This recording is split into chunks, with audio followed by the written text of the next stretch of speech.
In this video, we are going to learn about the important topic of your first chapter, history. Class 10th का एक important topic है chapter 1 history का, nationalism in Europe. इसमें हम unification of Italy के बारे में समझने वाले हैं.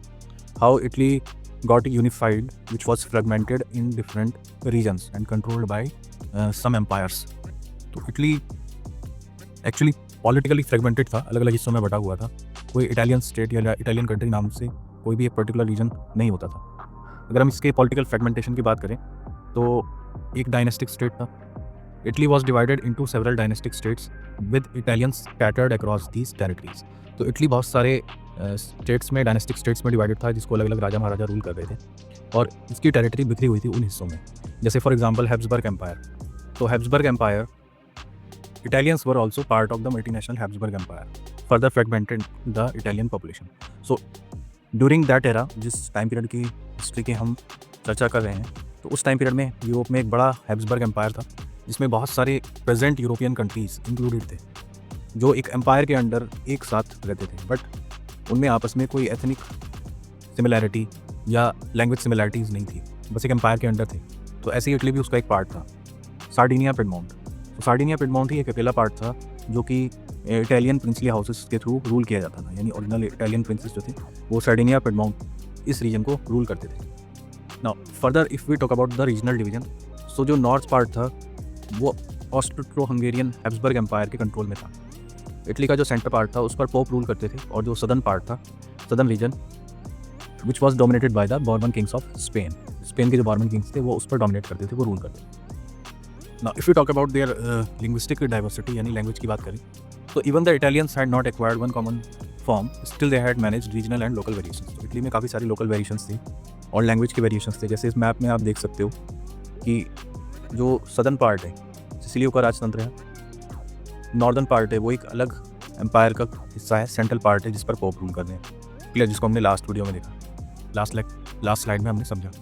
Now let us come to the next slide, जिसमें हम एक इम्पॉर्टेंट पर्सन को डिस्कस करेंगे जिन पर CBSE बोर्ड एग्जाम में 2 मार्क्स और 1 मार्क्स में बहुत ज़्यादा क्वेश्चन रिपीट होते हैं, जिनका नाम है गिउसेप्पे मैज़्ज़ीनी.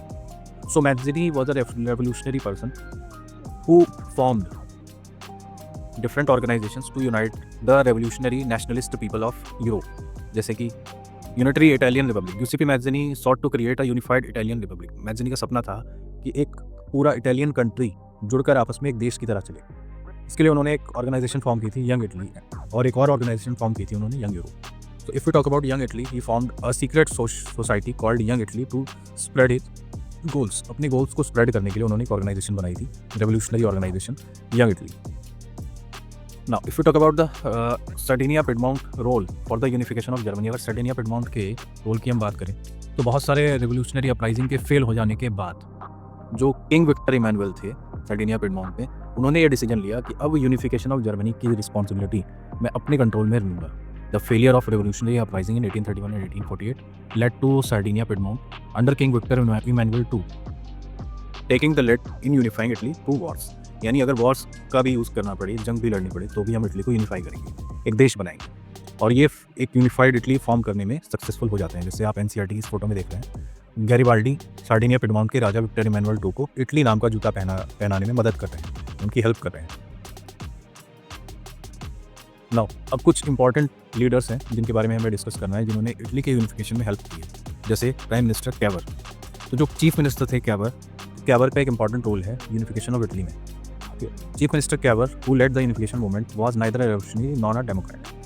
उन्होंने डिप्लोमेटिक अलायंस के थ्रू इटली को यूनिफाई करने में हेल्प की. जैसे through a diplomatic alliance with France, Sardinia Piedmont defeated Austrian forces in 1859. तो ऑस्ट्रियन फोर्सेज का जो कब्जा था इटालियन रीजन पर, उसको फ्रांस की हेल्प से एक डिप्लोमेटिक अलायंस बनाकर इन्होंने अपने कंट्रोल में ले लिया.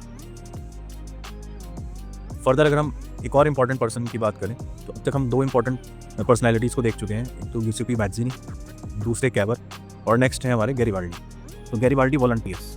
तो armed volunteers under Garibaldi joined the fight marching into south Italy. ये साउथ इटली को इंडिपेंडेंट कराते हैं here from the kingdom of 2 Sicilies in 1860.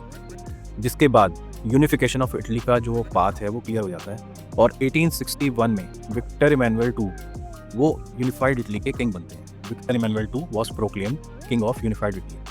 However, much of the Italian population with high illiteracy rate remained unaware of the liberal nationalist ideology. यानी Italy एक country तो बन जाता है but most of the population क्योंकि वो uneducated थी तो इस बात से अनभिज्ञ रहते हैं कि हमें एक बहुत अच्छी अपॉर्चुनिटी और एक यूनिफाइड कंट्री की फॉर्म में एक देश मिल चुका है.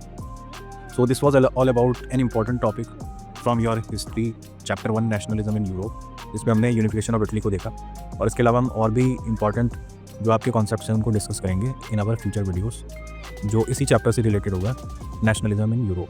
That's all from my side. Thank you very much.